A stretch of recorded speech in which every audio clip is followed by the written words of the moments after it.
Hey all, good morning and welcome to my channel Ashwini's Home Kitchen and Vlogs. ಅಂದಾಗೆ ನನ್ನ ಹೆಸರು Ashwini. So ಇವತ್ತು ನನ್ನ ವ್ಲಾಗ್ ಬೇಸಿಕಲಿ ನನ್ನ ಇಂಟ್ರೊಡಕ್ಷನ್ ಜೊತೆಗೆ ವ್ಲಾಗ್ನ ಸ್ಟಾರ್ಟ್ ಮಾಡಿದ್ದೀನಿ.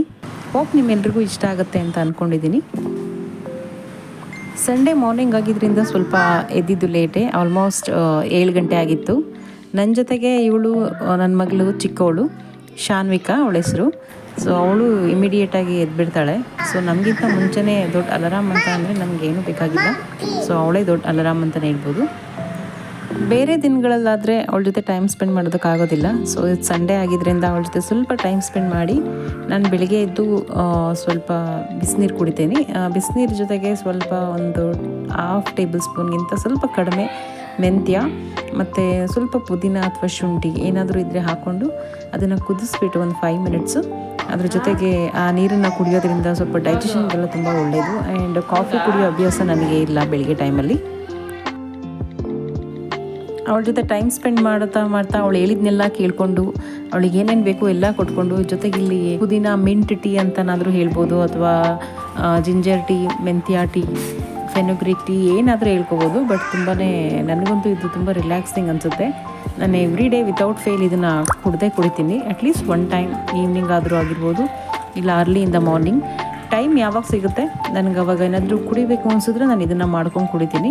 ನನಗೆ ಇನ್ನೂ ಚೆನ್ನಾಗಿ ಮಾಡ್ಕೋಬೇಕು ಅಂದರೆ ಇದಕ್ಕೆ ಸ್ವಲ್ಪ ಲೆಮನ್ ಅಥವಾ ಅದ್ರ ಜೊತೆಗೆ ಪ್ಯೂರ್ ಹನಿ ಇದ್ದರೆ ಹಾಕ್ಕೊಂಡು ಕುಡಿದ್ರೆ ಇನ್ನೂ ಚೆನ್ನಾಗಿರುತ್ತೆ. ನಾನು ಹಾಗೆ ಕುಡಿತೀನಿ. ಸೊ ನನ್ನ ಜೊತೆಗೆ ನನ್ನ ಮಗಳು ಪಾರ್ಟ್ನರ್ ನೋಡ್ತಿರ್ಬೋದು ನೀವು, ಅವಳು ನನಗೂ ಕೊಡು ಅಂತ ಹೇಳಿ ಅವಳು ಕುಡಿತಾ ಇದ್ದಾಳೆ.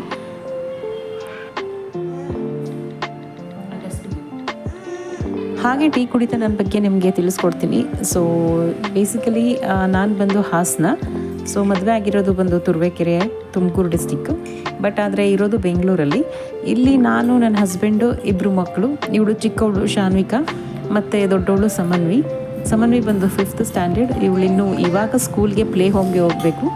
ಇದಕ್ಕೂ ಮೊದಲು ಕೂಡ ನಾನು ಯೂಟ್ಯೂಬ್ ಚಾನಲ್ ಓಪನ್ ಮಾಡಿದ್ದೆ, ಬಟ್ ಅದು ಕಂಟಿನ್ಯೂ ಮಾಡೋಕ್ಕಾಗಲಿಲ್ಲ. ಯಾಕೆಂದರೆ ಮೇನ್ ರೀಸನೇ ನನ್ನ ಮಗಳು ಅದು ಮಾಡೋಕ್ಕೂ ಕೂಡ ಬಿಡ್ತಾ ಇರಲಿಲ್ಲ. ಯಾವಾಗಲೂ ಅವಳಿಂದನೇ ಓಡಾಡ್ತಿರ್ಬೇಕಾಗಿತ್ತು. ಸೊ ಹಾಗಾಗಿ ನಾನು ಸ್ಟಾಪ್ ಮಾಡಿದೆ. ಸೊ ಮತ್ತೆ ಇವಾಗ ನಂದು ಹೊಸ ಚಾನಲನ್ನು ಓಪನ್ ಮಾಡಿದ್ದೀನಿ. ಹೋಪ್ ನನ್ನ ವ್ಲಾಗ್ ಎಲ್ರಿಗೂ ಇಷ್ಟ ಆಗುತ್ತೆ ಅಂತ ಅಂದ್ಕೊಂಡಿದ್ದೀನಿ. ಸೊ ಸಾಧ್ಯ ಆದಷ್ಟು ಸಬ್ಸ್ಕ್ರಿಪ್ಷನ್ ಮಾಡಿ ಆ್ಯಂಡ್ ಸಪೋರ್ಟ್ ಮಾಡಿ ಆ್ಯಂಡ್ ಲೈಕ್ ಮಾಡಿ ಆ್ಯಂಡ್ ಇಷ್ಟ ಆದರೆ ಶೇರ್ ಮಾಡಿ ಅಂತ ಕೇಳ್ಕೊತೀನಿ.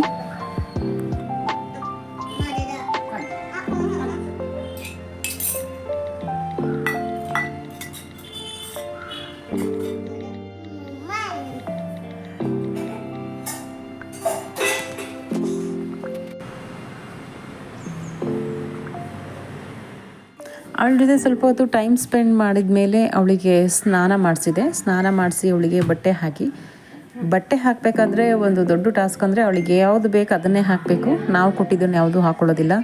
ನಿಧಾನವಾಗಿ ಸಮಾಧಾನ ಮಾಡಿ ಅವಳಿಗೆ ಹಾಕಿಸ್ಬೇಕು.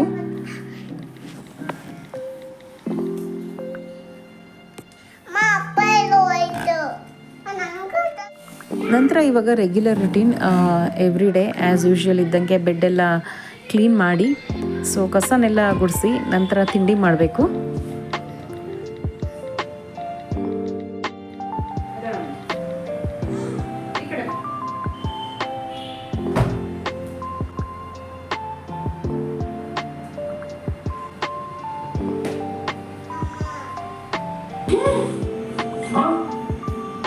ಅವಳಿಗೆ ಬೇಕಾಗಿರೋ ಫೇವ್ರೆಟ್ ಕಾರ್ಟೂನ್ ಅಂದರೆ ಮಂಕಿ ಆ್ಯಂಡ್ ಟ್ರಂಕ್, ನಿಕ್ ಜೂನಿಯರಲ್ಲಿ ಬರುತ್ತೆ.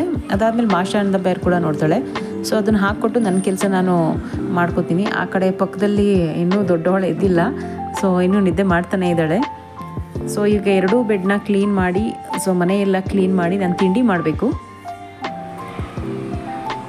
ಮಾಡಬೇಕು ಅಂತ ಅಂದ್ಕೊಳ್ಳೋ ಅಷ್ಟರಲ್ಲಿ ಸೊ ಪಕ್ಕದ ಮನೆಯೆಲ್ಲ ಅಂಕಲ್ ಒಬ್ಬರು ಅವರು ಪಾರ್ಸಲ್ ತಿಂಡಿ ತಂದುಕೊಟ್ರು. ಸೊ ಅದು ಇಡ್ಲಿ, ವಡೆ, ಸಾಂಬಾರು, ಚಟ್ನಿ ತುಂಬಾ ಚೆನ್ನಾಗಿತ್ತು. ಮನೆಯಲ್ಲೇ ಮಾಡೋ ಥರ ಟೇಸ್ಟ್ ಇರುತ್ತೆ ಅಂತ ಹೇಳಿದರು. ಸೊ ಓಕೆ ತೊಗೊಬನ್ನಿ ಅಂತ ಹೇಳಿದ್ದೆ. ಹಾಗಾಗಿ ಅವರೇ ತಿಂಡಿ ತಂದುಕೊಟ್ಟಿದ್ರಿಂದ ಅದೇ ತಿಂಡಿ ತಿಂತಾಯಿದ್ದೀವಿ. ಅವಳಿಗೆ ಸಪ್ರೇಟಾಗಿ ಹಾಕ್ಕೊಟ್ಟು ನೆಲದಲ್ಲಿ ಕೂರಿಸ್ತಿದ್ದೀನಿ, ಇಲ್ಲಾಂದರೆ ಫುಲ್ಲೆಲ್ಲ ಗಲೀಜು ಮಾಡಿಬಿಡ್ತಾಳೆ.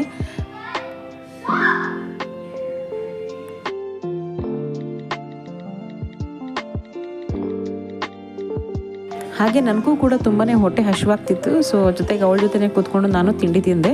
ಆ್ಯಕ್ಚುಲಿ ಇಡ್ಲಿ ಸಾಂಬಾರು ಚಟ್ನಿ ಎಲ್ಲ ತುಂಬಾ ಚೆನ್ನಾಗಿತ್ತು.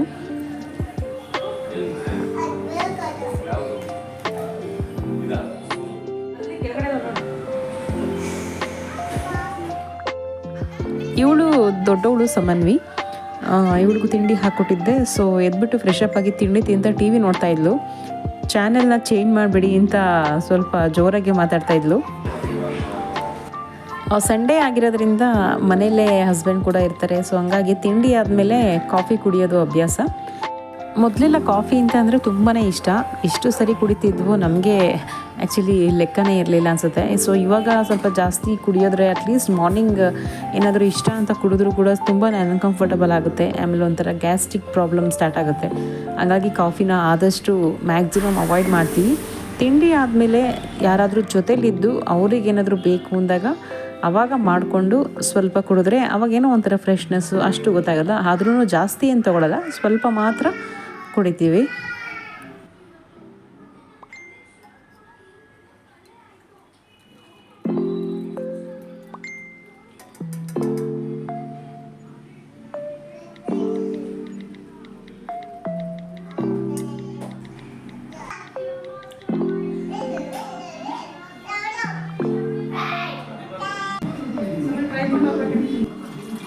ಸೊ ಇವರು ನನ್ನ ಹಸ್ಬೆಂಡು. ಸೊ ಜೊತೆಲೇ ಕೂತ್ಕೊಂಡು ಕಾಫಿ ಕುಡಿತಾ ಇದ್ದೀವಿ ಟಿ ವಿ ನೋಡಿಕೊಂಡು.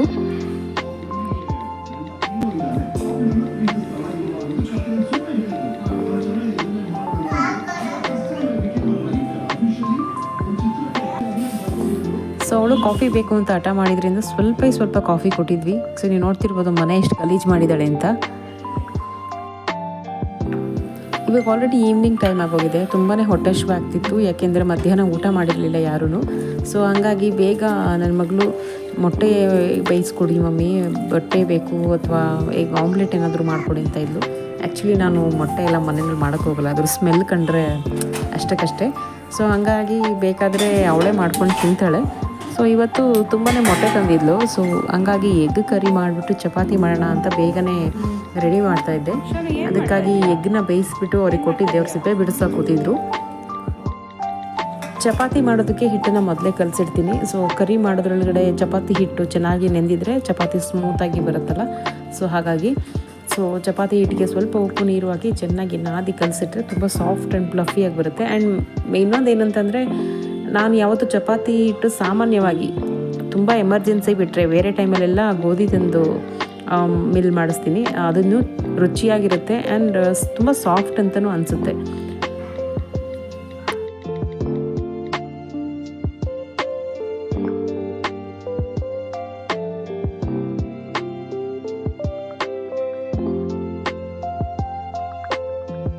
ಕರಿ ಮಾಡೋದಕ್ಕೆ ನಾನು 2 ಈರುಳ್ಳಿ, ದೊಡ್ಡದಾದರೆ 2 ಸಾಕು, 2 ಟೊಮ್ಯಾಟೊ ಮತ್ತು 3ರಿಂದ 4 ಮೆಣಸಿನ್ಕಾಯಿ, ಖಾರ ಇದ್ದರೆ, ಇಲ್ಲ ಅಂತಂದರೆ ಸ್ವಲ್ಪ ಜಾಸ್ತಿನೇ ಹಾಕ್ಕೊಳ್ಳಿ. ಆ್ಯಂಡ್ ಒಂದು 13ರಿಂದ 15 ಇಷ್ಟಷ್ಟು ಇದು ಬೆಳ್ಳುಳ್ಳಿ ಅಷ್ಟನ್ನ ರೆಡಿ ಮಾಡಿ ಇಟ್ಕೋತೀನಿ.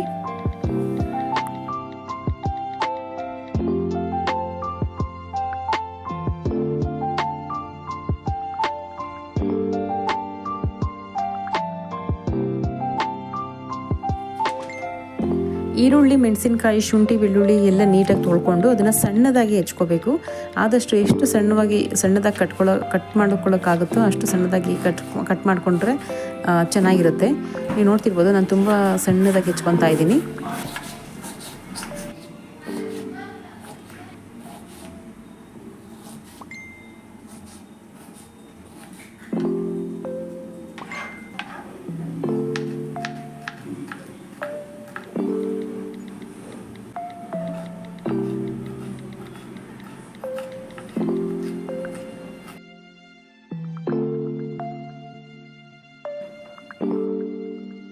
ಕರಿ ಮಾಡಲಿಕ್ಕೆ ಒಂದು ಬಾಣಲಿಗೆ ನಾನು 2 ಟೇಬಲ್ ಸ್ಪೂನಷ್ಟು ತುಪ್ಪ, 2 ಸ್ಪೂನಷ್ಟು ಆಯಿಲ್ ತೊಗೊಂಡಿದ್ದೀನಿ.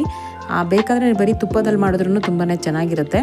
ಸೊ ಅದಕ್ಕೆ ನಾನು 4 ಲವಂಗ, 1 ಏಲಕ್ಕಿ ಚಿಕ್ಕದು, ಬ್ಲ್ಯಾಕ್ ಏಲಕ್ಕಿ ಅಂತ ದೊಡ್ಡದು ಬರುತ್ತಲ್ಲ ಅದು 1, ಆಮೇಲೆ ಚಕ್ಕೆ 2 ಇಂಚು, ಸೊ ಇದು ಆಮೇಲೇನು ಜೀರಿಗೆ 2 ಟೇಬಲ್ ಸ್ಪೂನು, ಪಲಾವ್ ಎಲೆ ಇಷ್ಟನ್ನು ಹಾಕಿ ಚೆನ್ನಾಗಿ ಫ್ರೈ ಮಾಡಿ ಅದು ಸ್ವಲ್ಪ ಪರಿಮಳ ಬಿಡೋದಕ್ಕೆ ಸ್ಟಾರ್ಟ್ ಆದಮೇಲೆ ಕಟ್ ಮಾಡಿರೋವಂಥ ಈರುಳ್ಳಿ ಹಾಕಿ ಚೆನ್ನಾಗಿ ಫ್ರೈ ಮಾಡಬೇಕು. ಆ್ಯಕ್ಚುಲಿ ಫಸ್ಟು ಶುಂಠಿ ಬೆಳ್ಳುಳ್ಳಿ ಆಮೇಲೆ ಮೆಣಸಿನ್ಕಾಯಿ ಏನು ಹೆಚ್ಕೊಂಡಿದ್ದೆ ಅದನ್ನು ಹಾಕಬೇಕಾಗಿತ್ತು. ಆ್ಯಕ್ಚುಲಿ ಮೊದಲು ಬೆಳ್ಳುಳ್ಳಿ ಶುಂಠಿ ಈರುಳ್ಳಿ ಸಣ್ಣ ಕಟ್ ಮಾಡ್ಕೊಂಡಿರ್ತೀವಲ್ಲ ಅದನ್ನ ಹಾಕಿ ಫ್ರೈ ಮಾಡಿ ಆಮೇಲೆ ಈರುಳ್ಳಿ ಹಾಕಿ ಫ್ರೈ ಮಾಡಬೇಕು. ನಾನು ಅಲ್ಲಿ ಶಾನ್ವಿಕ ತುಂಬಾ ಗಲಾಟೆ ಮಾಡ್ತಿದ್ಲು, ಸೊ ನನ್ನ ಕಾನ್ಸಂಟ್ರೇಷನ್ ಅಲ್ಲೋಗಿದ್ರಿಂದ ನಾನು ಮೊದಲು ಈರುಳ್ಳಿ ಹಾಕಿ ಆಮೇಲೆ ಹಾಕಿದ್ದೀನಿ. ಆಗಿದ್ರೂ ಪರವಾಗಿಲ್ಲ, ಅದು ಚೆನ್ನಾಗಿ ಫ್ರೈ ಮಾಡಿ ಆದಮೇಲೆ ಅದು ಸ್ವಲ್ಪ ಉಪ್ಪು ಮತ್ತು ಸ್ವಲ್ಪ ಅರಿಶಿನ ಹಾಕಿ ಸ್ವಲ್ಪ ಚೆನ್ನಾಗಿ ಫ್ರೈ ಆಗೋವರೆಗೂ ಫ್ರೈ ಮಾಡಬೇಕು.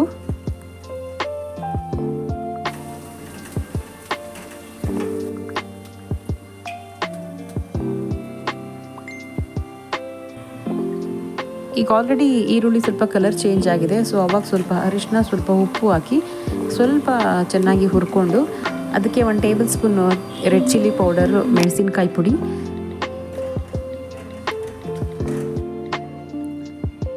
ಹಾಗೆ 2 ಟೇಬಲ್ ಸ್ಪೂನಷ್ಟು ಧನಿಯಾ ಪುಡಿ ಎರಡನ್ನೂ ಹಾಕಿ ಚೆನ್ನಾಗಿ ಹುರಿಬೇಕು, ಚೆನ್ನಾಗಿ ಫ್ರೈ ಮಾಡಬೇಕು.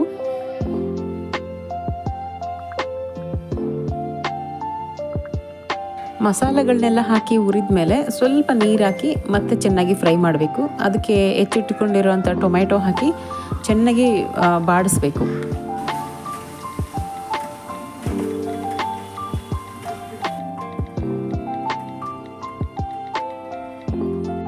ಬರೀ ಸ್ಪೈಸಸ್ ಹಾಕಿರೋದ್ರಿಂದ ಈರುಳ್ಳಿ ಎಲ್ಲ ಸ್ವಲ್ಪ ಡ್ರೈ ಆಗಿರುತ್ತೆ. ಆವಾಗ ನೀರು ಹಾಕ್ಬಿಟ್ಟು ಚೆನ್ನಾಗಿ ಗ್ರೇವಿನ ಕುದಿಸ್ಬೇಕು. ಎಷ್ಟು ನಾವು ಗ್ರೇವಿನ ಕುದಿಸ್ತೀವೋ ಅಷ್ಟು ಚೆನ್ನಾಗಿ ಬರುತ್ತೆ ಡಿಶ್ಶು.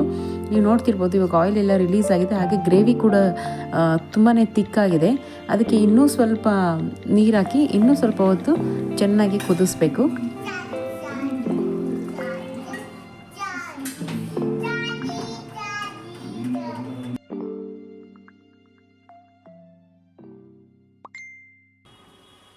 ಗ್ರೇವಿ ಈಗ ಒಳ್ಳೆ ಕನ್ಸಿಸ್ಟೆನ್ಸಿ ಬಂದಿದೆ. ಇವಾಗ ಬಾಯ್ಲ್ಡ್ ಎಗ್ಸ್ ಬೇಯಿಸಿರುವಂಥ ಮೊಟ್ಟೆನ ಅರ್ಧ ಕಟ್ ಮಾಡಿ ಅದನ್ನು ಗ್ರೇವಿ ಒಳಗಡೆ ಡಿಪ್ ಮಾಡೋ ಥರ ಹಾಕ್ತಾಯಿದ್ದೀನಿ. ಸೊ ಅದಾದಮೇಲೆ ಸ್ವಲ್ಪ ಹೊತ್ತು ಲಿಡ್ ಕ್ಲೋಸ್ ಮಾಡಿ ಬೇಯಿಸಿ ನಂತರ ಅದನ್ನು ಉಲ್ಟಾ ಹಾಕಿ ಸ್ವಲ್ಪ ಹೊತ್ತು ಬೇಯಿಸಿದ್ರೆ ಎಗ್ ಕರಿ ರೆಡಿಯಾಗುತ್ತೆ. ಸ್ವಲ್ಪ ಲಾಸ್ಟಲ್ಲಿ ಗರಂ ಮಸಾಲ, ಸ್ವಲ್ಪ ಕಸೂರಿ ಮೇಥಿ ಹಾಕಬೇಕು, ಅದು ವಿಡಿಯೋ ಮಿಸ್ ಆಗಿದೆ. ಕೊತ್ತಂಬರಿ ಸೊಪ್ಪು ಹಾಕಬೇಕು, ಅದು ಇನ್ನೂ ಟೇಸ್ಟ್ ಚೆನ್ನಾಗಿರುತ್ತೆ. ಆ್ಯಕ್ಚುಲಿ ಕೊತ್ತಂಬರಿ ಸೊಪ್ಪು ಇರಲಿಲ್ಲ, ಹಾಗಾಗಿ ನಾನು ಹಾಗೆ ಮಾಡಿದ್ದೀನಿ. ಅದನ್ನು ಮತ್ತೆ ಉಲ್ಟಾ ಹಾಕಿ ಮತ್ತೆ ಬೇಯಿಸಿದ್ರೆ ಅದು ಮಸಾಲ ಎಲ್ಲ ಚೆನ್ನಾಗಿ ಅಬ್ಸರ್ವ್ ಮಾಡ್ಕೊಂಡಿರುತ್ತೆ. ಸೊ ತಿನ್ನಬೇಕಾದ್ರೆ ಅಷ್ಟು ಸಾಗಿ ಅನಿಸಲ್ಲ, ಚೆನ್ನಾಗಿರುತ್ತೆ ಟೇಸ್ಟು. ಸೊ ಇವಾಗ ಎಗ್ ಕರಿ ರೆಡಿಯಾಗಿದೆ, ಅದ್ರ ಜೊತೆಗೆ ಚಪಾತಿನ ಮಾಡ್ತೀನಿ. ಎಗ್ ಕರಿ ಮಾಡೋಷ್ಟರಲ್ಲಿ ಆಲ್ಮೋಸ್ಟ್ 6 o'clock ಆಗೋಗಿತ್ತು. ಸೊ ಎಲ್ರಿಗೂ ತುಂಬಾ ಹೊಟ್ಟೆ ಹಸಿವಾಗಿತ್ತು. ಅವರೇನೋ ಸ್ವಲ್ಪ ಹಣ್ಣು ಅದೆಲ್ಲ ತಿಂದಿದ್ರು, ಆ್ಯಕ್ಚುಲಿ ನಾನೇನೂ ತಿಂದಿರಲಿಲ್ಲ, ನನಗಂತೂ ತುಂಬಾ ಹೊಟ್ಟೆ ಹಸಿವಾಗ್ತಿತ್ತು. ಸೊ ಬೇಗ ಚಪಾತಿನೆಲ್ಲ ಹರಿದು ಮಕ್ಕಳಿಗಿಬ್ಬರಿಗೂ ಕೊಟ್ಟು ಆಮೇಲೆ ನಾನು ಈ ಕಡೆ ಚಪಾತಿ ಕೂಡ ರೆಡಿ ಆಗ್ತಾ ಇದೆ. ಅಲ್ಲಿ ಸಮನ್ವಿ ಕೂಡ ಕಾಯ್ತಿದ್ದಾಳೆ, ಎಗ್ ಕರಿ ಅಲ್ವಾ, ಸೊ ಅವಳಿಗೆ ತುಂಬಾ ಇಷ್ಟ ಎಗ್ ಅಂದರೆ, ಸೊ ಹಾಗಾಗಿ ತಿನ್ನೋದಕ್ಕೆ. ಸೊ ಬೇಗ ಚಪಾತಿ ಮಾಡಿ ಸೊ ನಾನು ಅವರಿಗೆಲ್ಲ ಸರ್ವ್ ಮಾಡಾದಮೇಲೆ ನಾನು ಚಪಾತಿನ ತಿಂತೀನಿ. ಸೊ ಮೊದಲನೇ ಚಪಾತಿ ರೆಡಿಯಾಗಿದೆ. ಸೊ ಬೇಗ ಅರ್ದಿಟ್ಕೊಂಡೆ. ಈ ಕಡೆ ತವನೂ ಕೂಡ ಇಟ್ಟಿದ್ದೀನಿ, ಅದು ಬಿಸಿ ಆಗ್ತಾಯಿದೆ. ನಾನು ಯೂಸ್ ಮಾಡ್ತಾ ಇರೋದು ಇಲ್ಲಿ ಐರನ್ ತವ. ಸೊ ರೊಟ್ಟಿ ಮಾಡ್ತಾರಲ್ಲ ಅಕ್ಕಿ ರೊಟ್ಟಿ ಎಲ್ಲ ಆ ಥರ ತವನ ಯೂಸ್ ಮಾಡ್ತಾಯಿದ್ದೀನಿ. ಸೊ ಅದರಲ್ಲಿ ಚಪಾತಿ ಮಾಡಬೇಕಾದ್ರೆ ಒಂದು ಟಿಪ್ಸ್ ಏನಂತ ಅಂದರೆ, ಸೊ ಈ ತವನ ಯೂಸ್ ಮಾಡಬೇಕಾದ್ರೆ ಇದು ಲೋಕಲಲ್ಲಿ ಸಿಗುತ್ತೆ ಯೂಶ್ವಲಿ. ಸೊ ಸ್ವಲ್ಪ ಎಣ್ಣೆ ಹಚ್ಚಿ ಅದಕ್ಕೆ ನೀವು ಸ್ವಲ್ಪ ಹಿಟ್ಟನ್ನು ಉದುರಿಸ್ಬೇಕು, ಅದ್ರ ಮೇಲೆ ಜಾಸ್ತಿ ಇಲ್ಲ, ಸ್ವಲ್ಪ ಹಿಟ್ಟನ್ನು ಉದುರಿಸಿ ಚಪಾತಿ ಬೇಯಿಸೋದ್ರಿಂದ ನೀಟಾಗಿ ಚಪಾತಿ ಬೇಯುತ್ತೆ, ಅಂಟೋದಿಲ್ಲ. ಆಲ್ಮೋಸ್ಟ್ ಅದು ನಾನ್ ಸ್ಟಿಕ್ ಥರನೇ ವರ್ಕ್ ಆಗುತ್ತೆ. ಸೊ ಟ್ರೈ ಮಾಡಿ ನೋಡಿ ಈ ಟಿಪ್ಸ್ನ.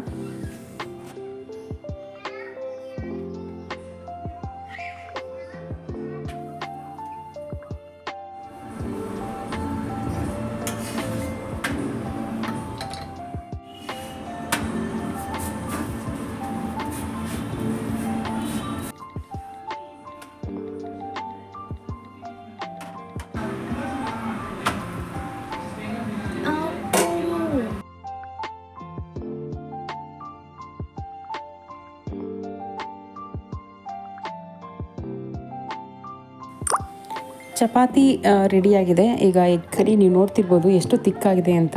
ನಾವು ಎಷ್ಟು ನೀರು ಹಾಕಿ ಗ್ರೇವಿನ ಲಿಕ್ವಿಡಾಗಿ ಮಾಡೋಕ್ಕೋದ್ರೂ ಅದು ತುಂಬಾ ತಿಕ್ಕಾಗಿದೆ. ಇನ್ನೂ ಸ್ವಲ್ಪ ನೀರು ಹಾಕಿ ಚೆನ್ನಾಗಿ ಕುದಿಸಿದ್ದೆ ಗ್ರೇವಿ ಕನ್ಸಿಸ್ಟೆನ್ಸಿ ತುಂಬಾ ಚೆನ್ನಾಗಿರ್ತಿತ್ತು. ಸೊ ಇವಾಗ ಇದನ್ನು ಸರ್ವ್ ಮಾಡ್ತಾಯಿದ್ದೀನಿ, ಬಟ್ ಟೇಸ್ಟ್ ಮಾತ್ರ ತುಂಬ ಚೆನ್ನಾಗಿತ್ತು. ವೆರಿ ಟೇಸ್ಟಿ ಆ್ಯಂಡ್ ಡಿಲೀಷಿಯಸ್ ಅಂತಲೇ ಹೇಳ್ಬೋದು.